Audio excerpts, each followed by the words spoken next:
बिस्मिल्लाहिर्रहमानिर्रहीम। बेटा हम पढ़ रहे थे EMI/AC। ठीक है, हम AC में पहुंच चुके हैं।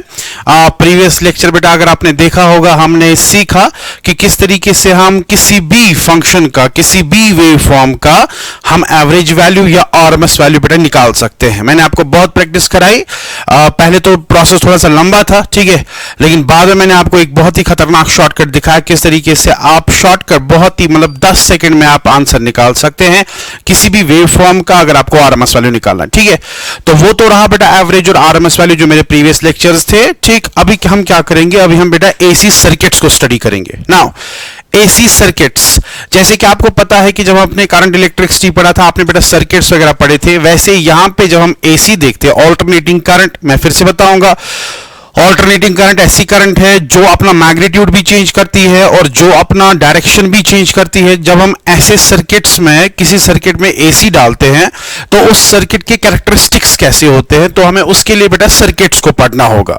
अब सर्किट्स में हमारे पास डिफरेंट टाइप्स के कंपोनेंट्स होते हैं, चाहे आपके पास कोई रेजिस्टर होगा, चाहे आपके पास बेटा इंडक्टर होगा, रिसेंटली पढ़ा हमने, या आपके पास कैपेसिटर होगा।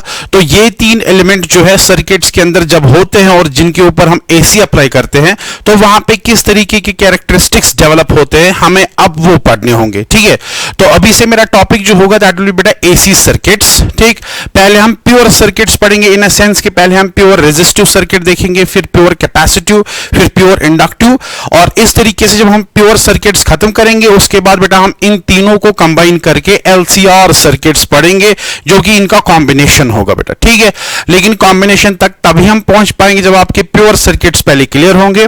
मैं बहुत आसान तरीके से, बहुत ही सिंपल तरीके से आहिस्ता आहिस्ता आपको हर कोई सर्किट जो है वो समझाऊंगा, एंड एट लास्ट हमें फिर LCR सर्किट तक पहुंचना होगा। यानी अभी हमारा जो काम है खाली सर्किट्स को पढ़ना है AC के अंदर। ठीक, लेकिन सर्किट जो हम पढ़ते हैं प्योर रेजिस्टिव कैपेसिटिव, जो मैंने आपको बताया, लेकिन इन सर्किट से पहले मैं आपको एक छोटी सी चीज पढ़ाऊंगा।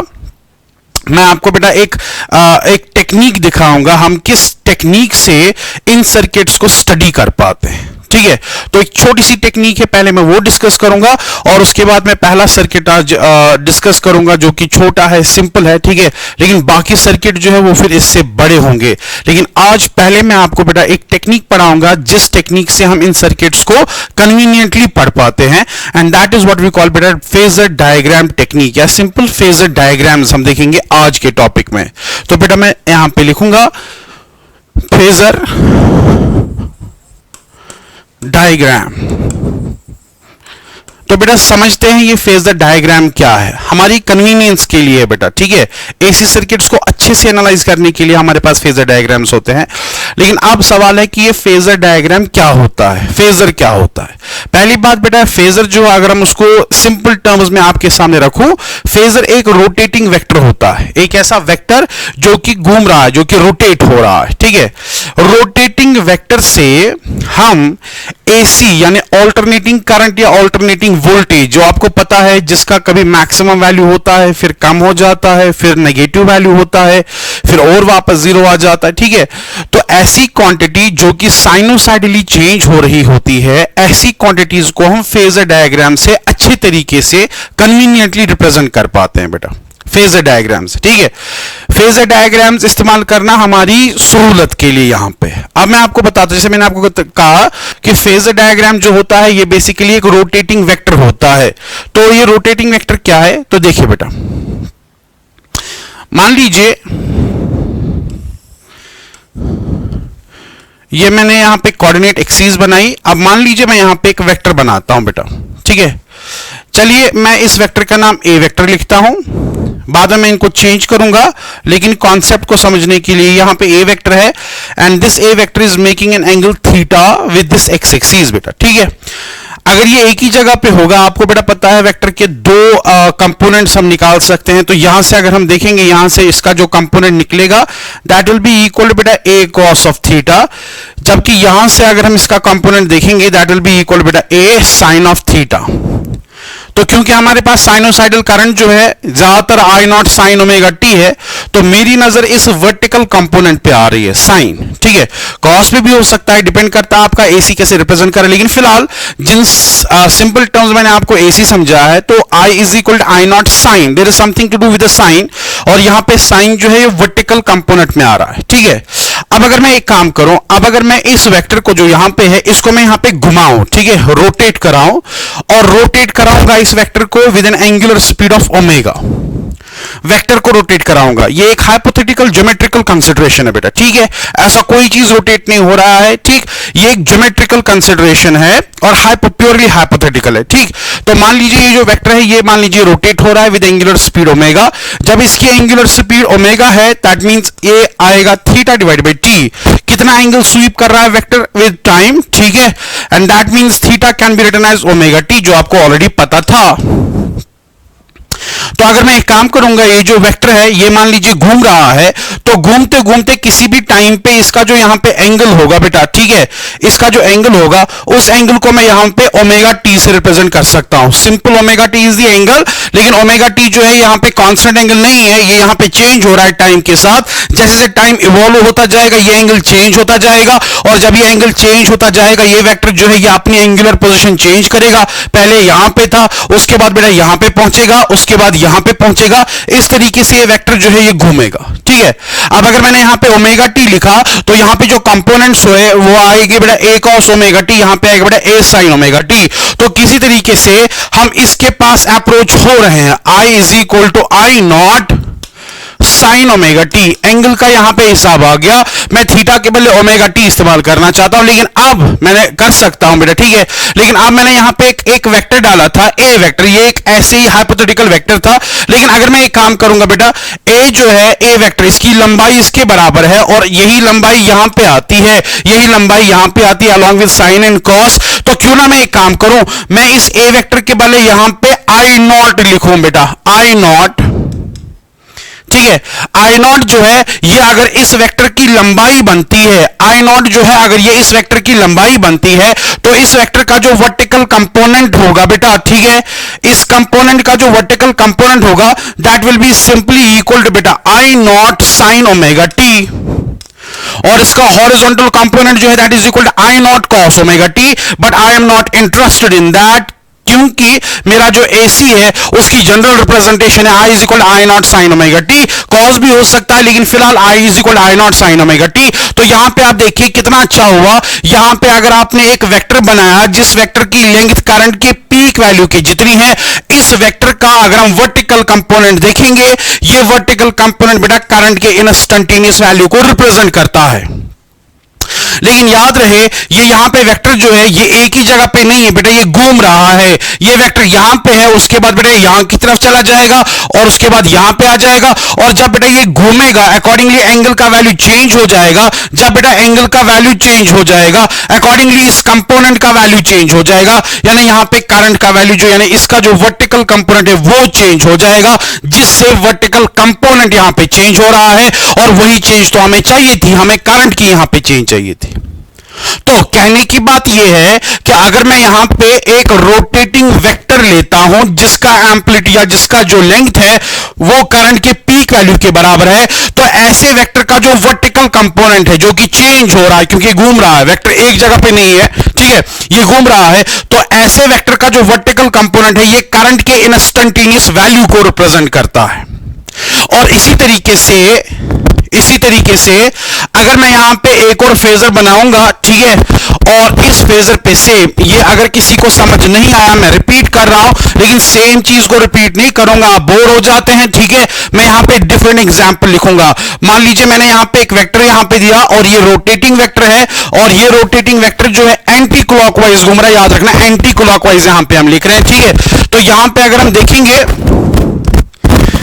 ये घूम रहा है, अब जो ये वेक्टर है इसकी लंबाई जो है वो मैं E नॉट के बराबर यानी EMF के पीक वैल्यू के बराबर अगर यहां पे इसको इमेजिन करता हूं, तो इसका जो वर्टिकल कंपोनेंट आएगा, ठीक है, इसका जो वर्टिकल कंपोनेंट आएगा that vertical component will be equal to बेटा E नॉट साइन ऑफ शाबाश ओमेगा टी।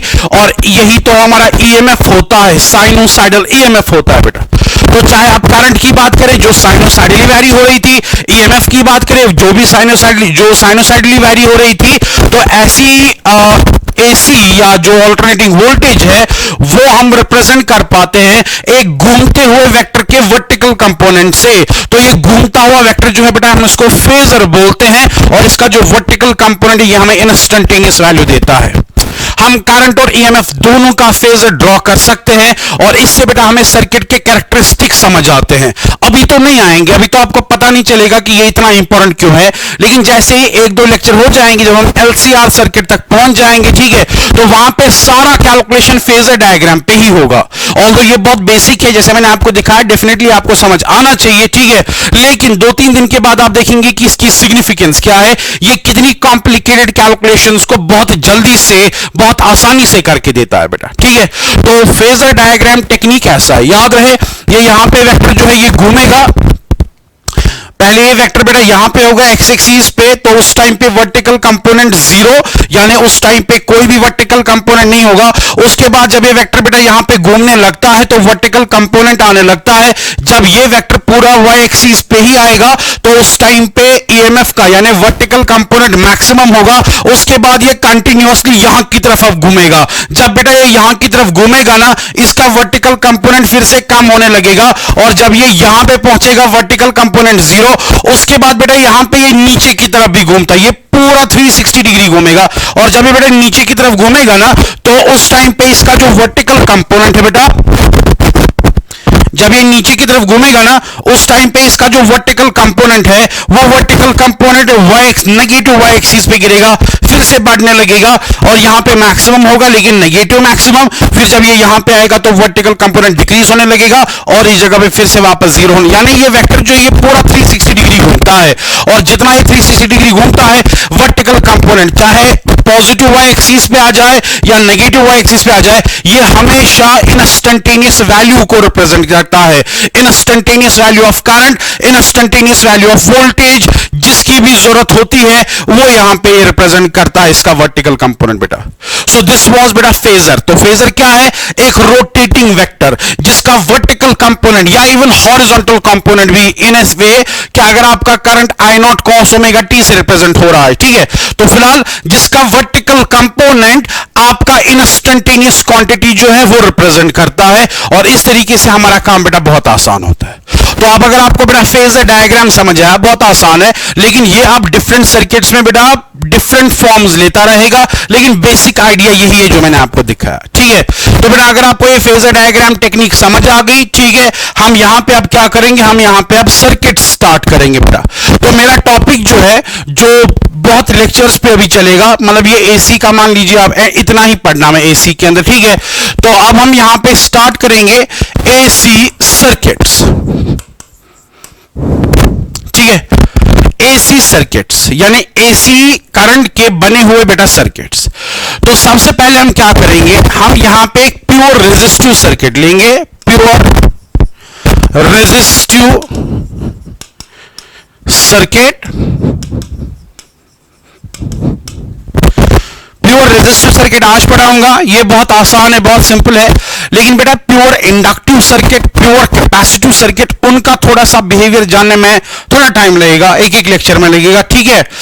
तो उसके बाद ही आप फिर एलसीआर वगैरह सर्किट जो है वो पढ़ सकते हैं। फिलहाल मैं यहां पे एसी सर्किट स्टार्ट कर रहा हूं। सबसे पहले मैं आपको प्योर रेजिस्टिव सर्किट, अब आप बोलेंगे सर प्योर रेजिस्टिव सर्किट क्या होता है? बेटा प्योर रेजिस्टिव सर्किट मीन जिसके अंदर आपने ओमिक रेजिस्टेंस रखी है जो कोई और इफेक्ट नहीं दिखाएगा एक्सेप्ट कि वो करंट को अपोज करेगा, ठीक है। इसमें कोई इंडक्टिव फैक्टर नहीं होगा, इसमें कोई कैपेसिटिव फैक्टर नहीं होगा, प्योर रेजिस्टेंस। यानी यहां पे जो लॉ लगने वाला है वो रेजिस्टेंस के ऊपर का लॉ है एंड ऑब्वियसली दैट इज बेटा ओम्स लॉ। ओम्स लॉ के बगैर यहां पे कोई और काम नहीं करेंगे। लेकिन जब मैं बेटा इंडक्टर की बात करूंगा वहां पे उस हिसाब से अपना बैक ईएमएफ वाला कॉन्सेप्ट हम इस्तेमाल करेंगे, लेकिन वहां पे आपको बेटा रेजिस्टेंस कंसीडर नहीं करनी है।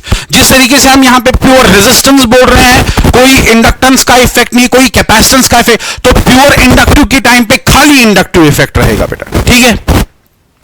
इसी वजह से हम इनको बेटा प्योर सर्किट्स बोलते हैं। जिस बच्चे को प्योर सर्किट्स अच्छे से समझ आए होंगे वही बेटा एलसीआर सर्किट पढ़ेगा, ठीक है, उसी को समझ आएगा एलसीआर या इनके कॉम्बिनेशंस उनको समझ आएंगे। लेकिन कॉम्बिनेशंस के लिए पहले प्योर सर्किट्स को अच्छे से समझना बहुत जरूरी है। तो सबसे पहले यहां पे बेटा pure resistive circuit, pure resistive circuit में हम क्या करेंगे, प्योर रेजिस्टिव सर्किट, ठीक है, हम यहां पे एक रेजिस्टेंस लाएंगे, ओमिक रेजिस्टेंस जिसको मैं बोलूंगा, मींस जिसके ऊपर ओम्स लॉ अप्लाई होता है, और इस ओमिक रेजिस्टेंस का वैल्यू जो है बेटा आर के बराबर है। अब हम क्या करेंगे, अब हम इस आर को एक एसी सोर्स के साथ बेटा अटैच करेंगे। हर किसी प्योर सर्किट को या इवन कॉम्बिनेशन को हम एसी सोर्स के साथ बेटा ज्वाइन करेंगे और इसका बिहेवियर देखेंगे।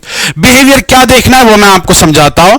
मैं जब यहां पे बेटा एसी का सोर्स अप्लाई करता हूं इसके ऊपर, तो एसी का सोर्स अप्लाई करने का मतलब मैं इस रेजिस्टर के अक्रॉस एक पोटेंशियल डिफरेंस अप्लाई कर रहा हूं।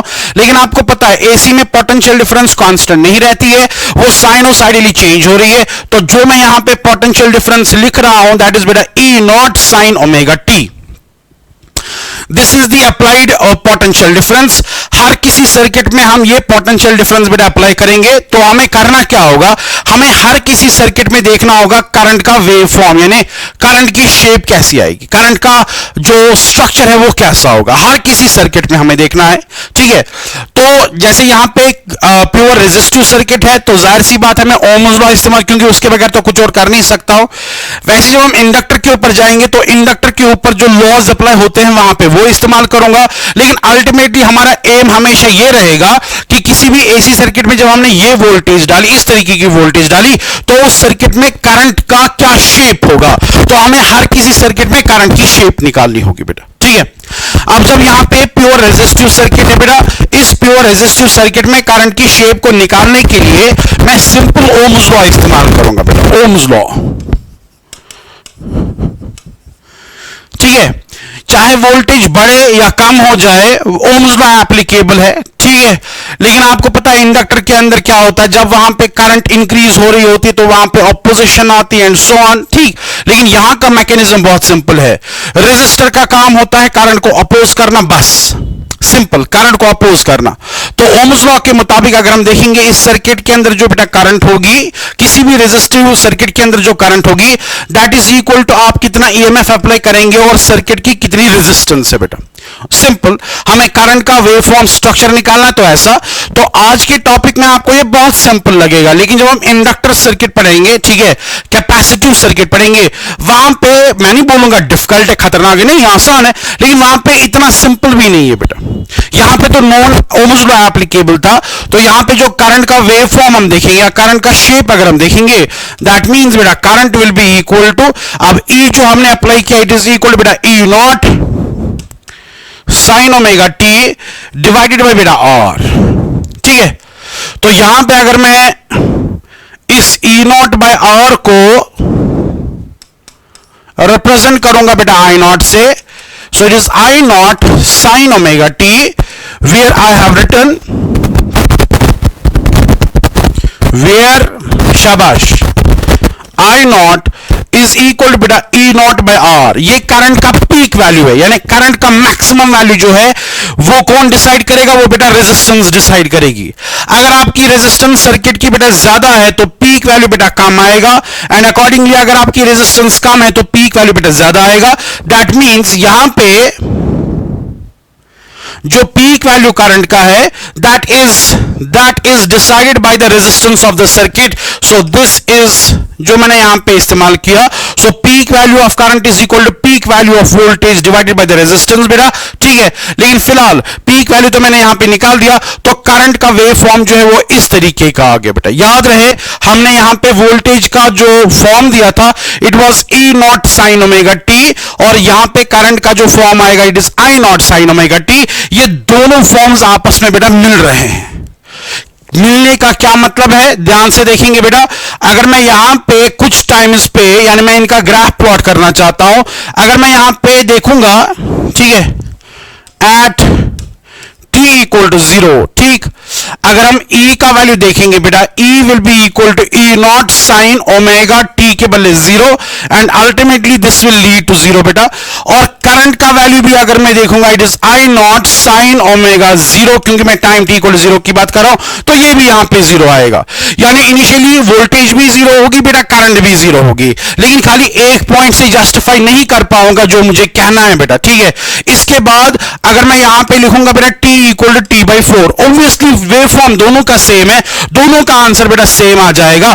तो यहां पे E इज इक्वल, ये चौथा हिस्सा अगर आपको याद होगा, it will be equal E naught sine of omega के बदले आएगा बेटा 2 पाई बाई टी, और यहां पे हमने t बाई 4 का टाइम लिखा हुआ है, तो t और t कैंसिल हो जाएगा, 2 1s 2 2, so it is pi by 2, sine pi by 2 will be equal to 1 and EMF will be equal to बेटा E नॉट, यानी टाइम के चौथे हिस्से पे वोल्टेज जो है ये अपने पीक वैल्यू पे पहुंच गया है, and same is applicable for बेटा करंट, इसमें कोई दोहराई नहीं है। So 2 pi by T into बेटा टी बाई 4, एंड देन अगर आप इसको कैलकुलेट करेंगे बेटा, ठीक है, it is equal to I naught. अब ये करने का मेरा मकसद क्या था? ये करने का मकसद मेरा ये है कि जब इनिशियली वोल्टेज का वैल्यू 0 है, उस टाइम पे करंट का वैल्यू भी 0 रहेगा, और उसके बाद t बाई 4 पे जब वोल्टेज अपना पीक ले लेगा तो करंट भी अपना पीक ले लेगा। दैट मींस वोल्टेज और करंट जो है वो ये वैल्यूज जो है, चाहे 0 वैल्यू है या पीक वैल्यू है, ये साथ साथ एक ही टाइम पे ये अपने वैल्यूज जो है वो एक्वायर करते हैं। इसका मतलब ये है कि ईएमएफ और जो करंट इस सर्किट के अंदर है, they are in phase with each other. That means ये दोनों एक साथ अपना पीक वैल्यू अटेन करते हैं, उसके बाद 0 वैल्यू अटेन करते हैं एक साथ। एक लॉजिकल सा क्वेश्चन आप बोलेंगे, सर क्या ऐसा पॉसिबल भी होता है? क्या ऐसे सर्किट्स भी होते हैं जहां पे ईएमएफ अपना कुछ वैल्यू करेगा और करंट अपना डिफरेंट वैल्यू? डेफिनेटली बेटा ऐसा होता है, तभी तो मैं आपको ये पढ़ा रहा हूं। लेकिन फिलहाल जो रेजिस्टिव सर्किट है, इसका यहां पे कंक्लूजन ऐसा आ रहा है कि ईएमएफ और वोल्टेज एक साथ अपने वैल्यूज एक्वायर करते, एक जैसे वैल्यूज बेटा एक्वायर करते हैं। ठीक है, इसको ज्यादा अच्छे तरीके से अगर मैं डिपिक्ट करूंगा, यहां पे बेटा हम ऐसे और भी कर सकते हैं, लेकिन फिलहाल ये सिंपल एक एक्सरसाइज है, ठीक है, नॉन इवैल्यूएटिव एक्सरसाइज है, ये करने की जरूरत है। मैंने खाली आपको समझाने की कोशिश की, शायद बाकी सर्किट्स में हम ये स्टेप ना करें, लेकिन आपको मुझे बताना था। ठीक है, अब मैं यहां पे ग्राफ प्लॉट करूंगा, आपको और क्लियर हो जाए मतलब क्या है बेटा। ठीक है, पीछे मैं यहां पे कोई नाम नहीं लिखूंगा क्योंकि यहां पे मल्टीपल क्वांटिटीज के ग्राफ्स प्लॉट होंगे। तो सबसे पहले अगर हम ईएमएफ का वेव फॉर्म देखेंगे, चले मैं यहां पे दिखाता हूं। दिस इज बेटा टी बाई 4, दिस इज बेटा T by 2, 3t by 4, and this let us suppose is beta t,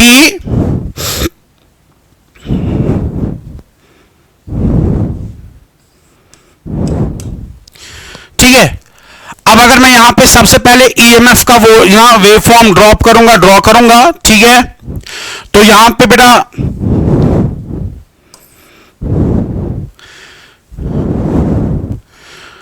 zero पे ईएमएफ बेटा 0 है at time t equal to 0, ठीक है। उसके बाद ये यहां पे मैक्सिमम हो जाता है,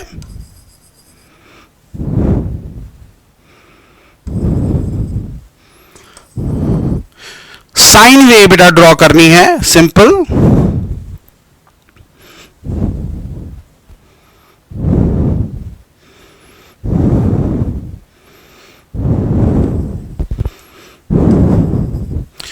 तो ईएमएफ का जो वेव फॉर्म रहेगा,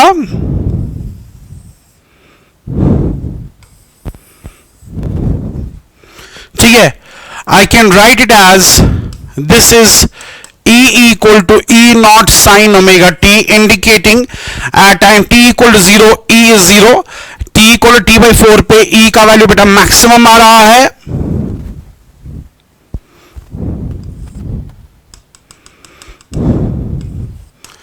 and the maximum value is बेटा E0।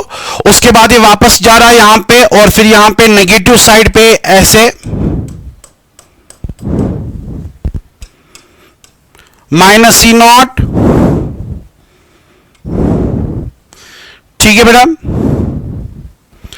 अभी हम एक काम करेंगे, अभी मैं आपको करंट का वेव फॉर्म दिखाऊंगा इसी के ऊपर, ताकि आप इसको कोरिलेट कर सके। तो आपको बेटा पता है करंट भी यहां पे 0 के टाइम पे 0 आएगा, उसके बाद t बाई 4 पे करंट अपना मैक्सिमम वैल्यू लेगा, लेकिन करंट का मैक्सिमम वैल्यू मैं यहां पे लिखता हूं, ठीक है, क्योंकि करंट का मैक्सिमम वैल्यू जो है I not, that is equal to बेटा ई नॉट बाय आर, यानी ई नॉट को डिवाइड करना आर से, अज्यूमिंग दैट आर का वैल्यू 1 से ज्यादा है, तो यहां पे करंट का वैल्यू जो है वो ईएमएफ के पीक वैल्यू से बेटा कम आएगा। सो अकॉर्डिंगली ये मान लीजिए करंट का पीक वैल्यू है बेटा, करंट का पीक, उसके बाद जब ईएमएफ जीरो होगा तो ये भी जीरो बनेगा, करंट भी जीरो बनेगा। उसके बाद जब ईएमएफ नेगेटिव पीक वैल्यू लेगा तब करंट भी नेगेटिव पीक वैल्यू ले लेगा, ठीक है। उसके बाद फिर से वापस जीरो आएगा। जब मैं इनको, ये मैं दिखा चुका हूं ये पॉइंट्स क्यों ऐसे आ रहे हैं, जब मैं बेटा इनको ज्वाइन करता हूं तो बेटा करंट का वेव फॉर्म ऐसा बनेगा जो मैंने व्हाइट कलर का दिखाया। ये जो यहां पे वेव फॉर्म है, it represents I is equal to बेटा I not sine omega T. आप देखिए ये बराबर, इनकी अगर हम फ्रीक्वेंसी देखेंगे ये बराबर सेम है, यानी जितने टाइम में ये येलो कलर अपना साइकिल कंप्लीट कर रहा है करंट भी उसी टाइम में अपना साइकिल कंप्लीट कर, सो फ्रीक्वेंसी वाइज यहां पे सेम है बेटा, ठीक है। लेकिन अगर आप देखोगे यहां पे करंट का वैल्यू जो पीक वैल्यू है वो कम आ रहा है एज कंपेयर टू जो मैंने आपको अभी सिखाया, ठीक है। दिस इज आई नॉट और यहां पे माइनस आई नॉट बेटा। लेकिन इस ग्राफ से एक बात यहां पे अच्छे से समझ आती है कि यहां पे वोल्टेज और करंट, ठीक है, मान लीजिए ये वोल्टेज है, यहां पे करंट है, ये दोनों एक टाइम पे, दोनों साइमल्टेनियसली वैल्यूज एक्वायर करते हैं, जैसे कि दोनों एक ही टाइम पे पीक पे पहुंचेंगे और उसके बाद दोनों एक साथ बेटा जीरो पे डिप हो जाएंगे, फिर दोनों एक साथ नेगेटिव पीक वैल्यू लेंगे, यानी ये वैल्यूज जो करंट और ईएमएफ की वैल्यूज है, ठीक है, ये एक ही टाइम पे साइमल्टेनियसली इन वैल्यूज को एक्वायर करते हैं। दैट मींस ईएमएफ और करंट जो है प्योर रेजिस्टिव सर्किट में बेटा that is in phase. In phase का मतलब यह है कि दोनों का बिहेवियर एक जैसा होता है, दोनों एक ही टाइम पे बढ़ रहे हैं, दोनों एक ही टाइम पे बेटा डिक्रीज हो रहे हैं, दोनों एक टाइम पे ही मतलब एक ही साथ इंक्रीज भी होते हैं फिर एक ही साथ बेटा डिक्रीज भी होते हैं, और इसी तरीके से यहां से भी एक ही जो इनके वैल्यूज होते हैं ये एक साथ साइमल्टेनियसली एक्वायर करते हैं। So we see in a pure resistive circuit जो ईएमएफ है और जो करंट है they are in phase with each other. But this is not the story of all circuits बेटा। अगर हम बाकी सर्किट्स की बात करेंगे ना वहां पे इनमें फर्क होती है, वहां पे इनमें फेज डिफरेंस होती है, वोल्टेज बढ़ रही होती है, करंट बेटा डिक्रीज हो रही होती है। लेकिन आज का सर्किट बहुत सिंपल है, दोनों एक ही साथ अपने वैल्यूज ले लेते हैं, और ये हमें किसने बताया, ये हमें इनकी इक्वेशंस ने यहां पे बताया, क्योंकि करंट की इक्वेशन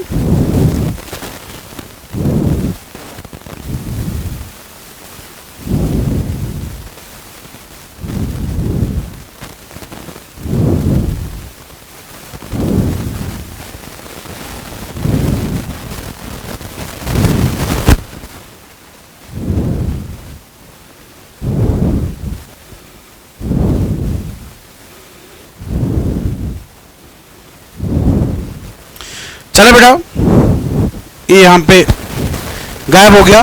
तो बेटा E equal to A naught sine omega T हमने वोल्टेज डाला हुआ था, करंट जो है that is I not sine omega T. इनकी इक्वेशंस बहुत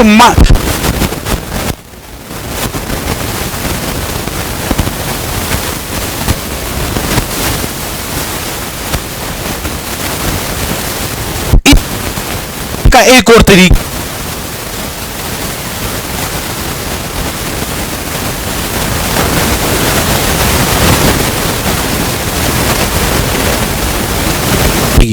इससे पहले वाला ग्राफ मैंने जो प्लॉट किया ना तो आपको लगेगा वो तो ज्यादा अच्छा था, ज्यादा इंफॉर्मेशन, लेकिन जब हम बेटा बाकी सर्किट्स की बात करते हैं तो वो वाला जो ग्राफ है जो मैंने अभी प्लॉट किया था वो बड़ा कॉम्प्लिकेटेड बन जाता है, वहां पे आपका फेजर डायग्राम ज्यादा आसान बनता है।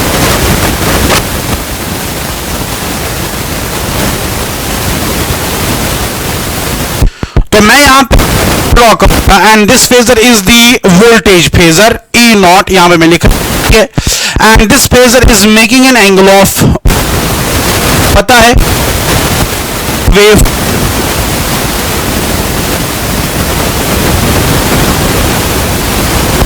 फेजर मैंने बनाया वोल्टेज, ठीक है, ठीक, यानी देख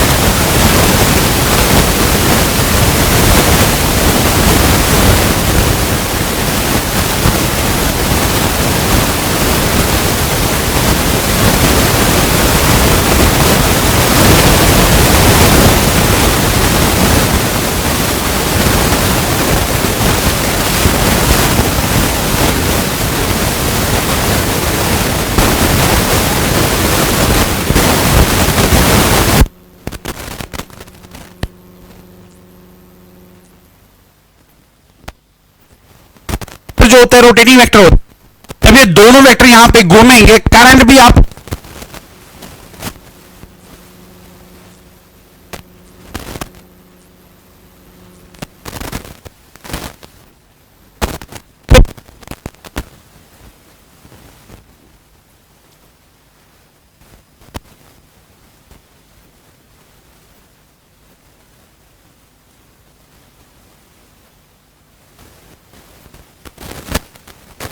वेक्टर यहां पे y एक्सिस पे पहुंच जाएंगे।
ohm electric bulb is connected to 200 volt electric line. The peak value of current is 200 volt electric line के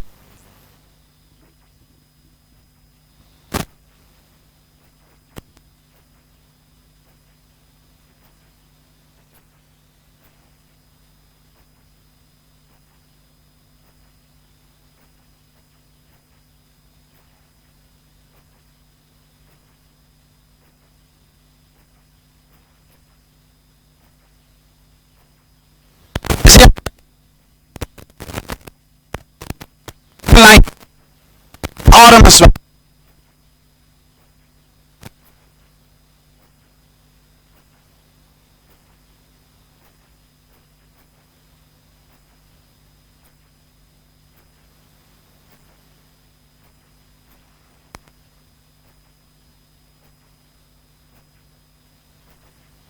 that RMS वैल्यू, ठीक है। हमें बताना है इसके अंदर पीक वैल्यू ऑफ करंट कितना होगा बेटा।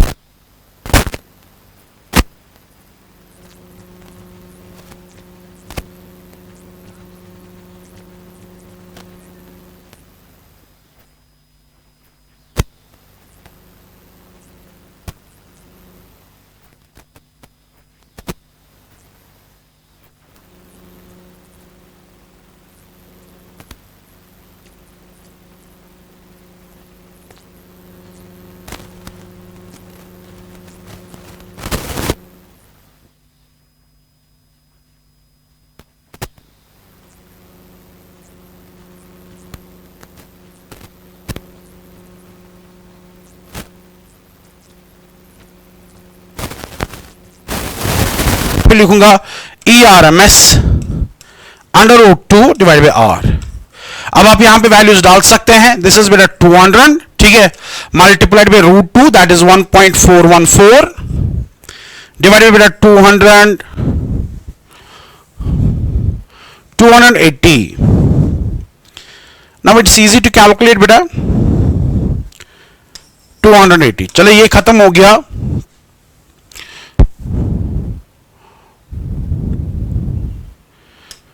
2 10 14 5 7।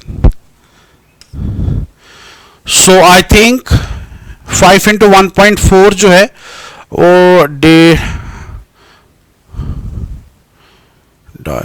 लगभग 7 के नजदीक आता है। इसके ऑप्शंस देखते हैं।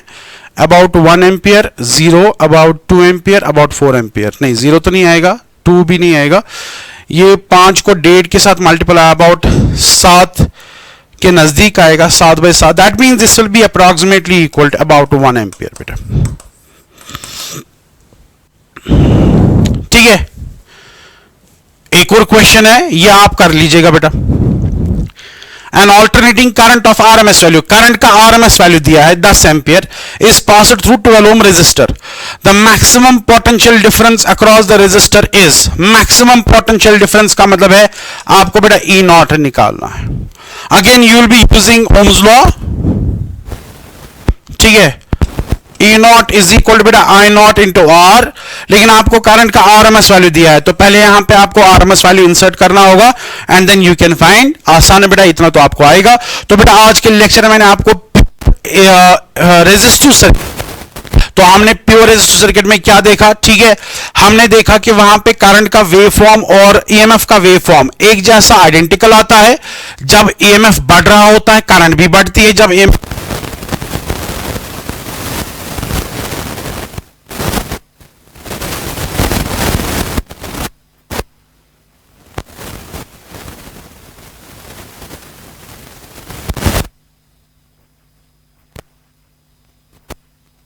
दिस इज बेटा प्योर एसी सर्किट। अब जो नेक्स्ट लेक्चर होगा, ठीक है, उसमें हम प्योर इंडक्टिव आप देखेंगे, इंडक्टिव देखेंगे या कैपेसिटिव, लेकिन फिलहाल हम प्योर सर्किट्स देखेंगे और वहां पे देखेंगे कि क्या ये हमेशा फेज में रहते हैं कि ये डिफरेंट भी होते हैं। तो उसके लिए बेटा नेक्स्ट लेक्चर देखिएगा, ठीक है। तो बाकी इंशाल्लाह नेक्स्ट लेक्चर में। अल्लाह हाफिज़।